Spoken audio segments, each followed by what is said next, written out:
Hello, I'm going to show you how I like to make a foundation chain because I hate making a basic foundation chain. I'm currently using Sweet Delight Sandcastle. It is a 3 yarn.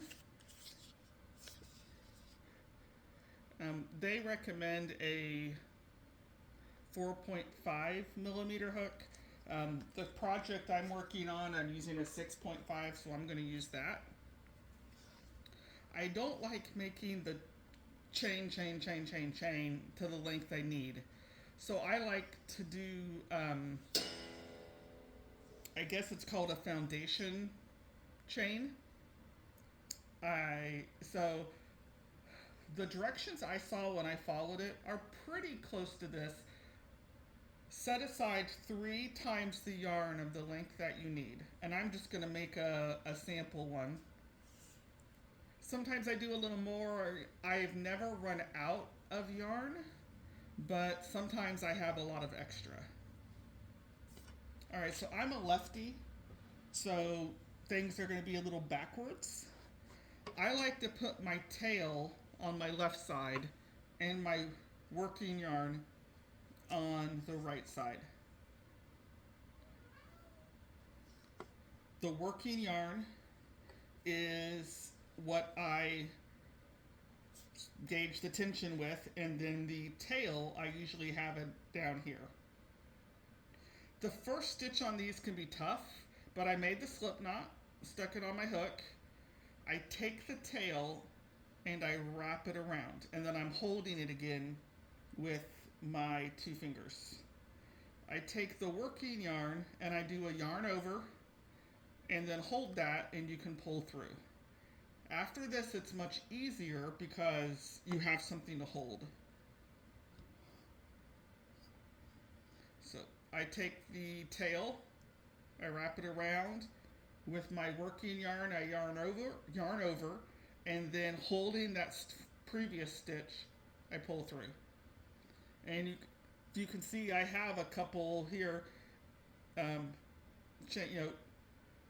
chains there. So take the tail, wrap it around, the working yarn that I wrap around my hand, yarn over, pull through. The tail, wrap it around, and I wrap it from front to back. The working yarn, yarn over like you normally would, pull through. And I'm going to keep continuing this until you get the length that you desire. I'll be honest, it was really hard when I first tried this and I quit. But when I tried it again and I watched the video very carefully, it became much easier. And it is my preferred way to start crochet projects that need a foundation or that need that starting chain. I guess in the end it sort of looks like a foundation chain with maybe a single crochet. I don't count that as anything other than my chain in my personal projects. So I'm not really keeping count. I'm just going to do some more and then I can show you what they look like. Alright, let's do one more. Alright, here sometimes I will chain one so the stitches stay in place a little better. Okay, want you to see what this looks like. It's almost like a box with a chain. And now I will keep part of this tail around and crochet it in under the stitches, and then I will cut that off. Okay, sometimes I forget which is which, so. Okay, here's my working yarn.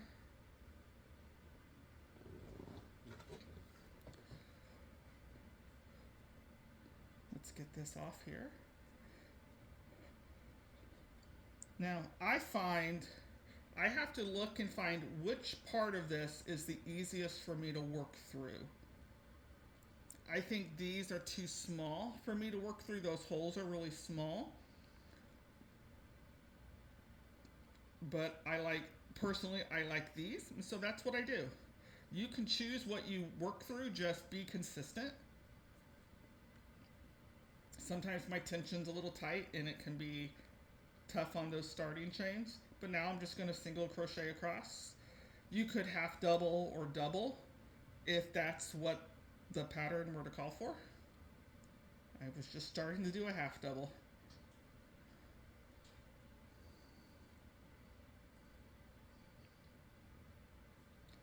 So I'll just continue along here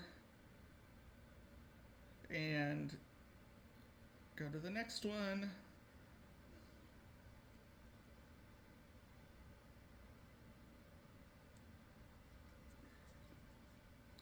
There are times that I will let this get twisted. It's not ideal, but honestly, if it's the very beginning of your project, it's not real noticeable. Like right now, okay, I think I'm going through here.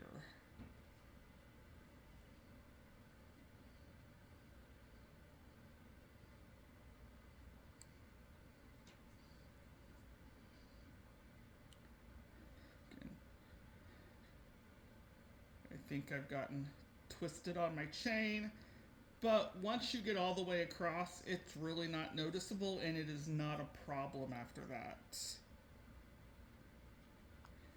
Most of the things I make are for myself, so if they're not perfect, I don't mind too much because it's for me. If this was something I was selling, I would be much more careful about, does that foundation chain twist? I would want to make sure it was perfect if I was selling it.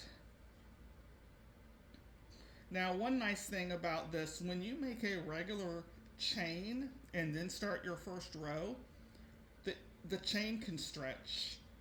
And so you think you know how long it is, but then by the time you get your first couple rows in, it's a whole lot longer. I have found this doesn't have that same problem. It doesn't stretch like just a chain would. Alright, at this point, fast forward through and get rid of my talking.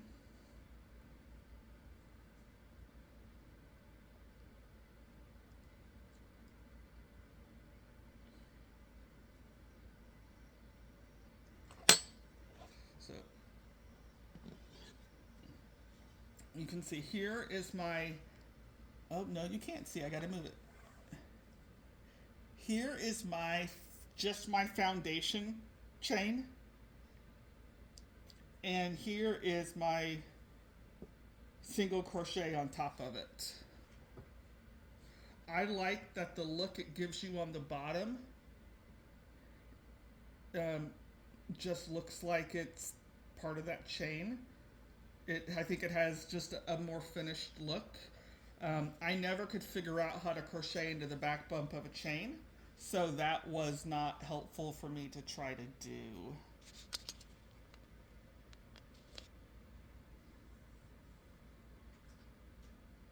And once I were to finish this row, I would just continue back and forth with the pattern, however it suggested.